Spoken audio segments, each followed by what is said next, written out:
दिन भइल जात बड़ा तू बीमार हो। अपना नहीं तो तनी हमरो खाती जिया ए राजा अब तनी तनी पिया ए सैया अब थोड़ा थोड़ा पिया।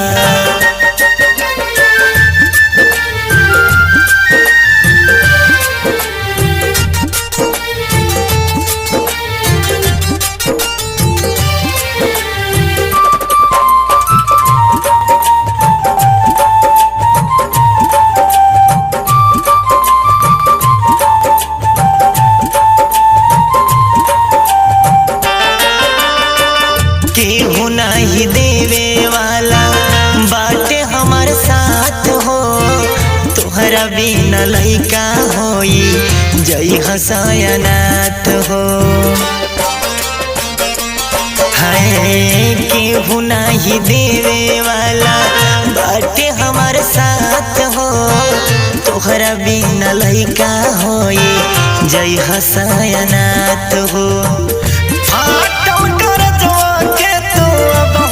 से तसिया हे राजा अब थोड़ा थोड़ा पिया ए सैया अब तनी तनी पिया।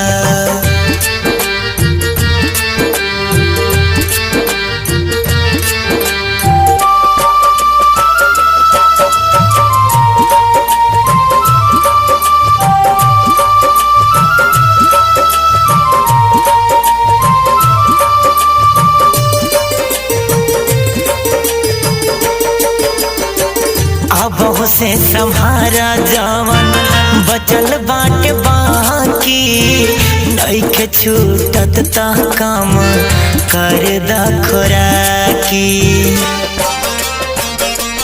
हाय अब से सम्हारा जवन बचल बाट बाकी नइखे छूटत ता काम कर द खोराकी। जिंदगी के मजा राजा जी हाथ लीहा ए राजा अब तनी तनी पिया ए सैया अब तनी तनी पिया।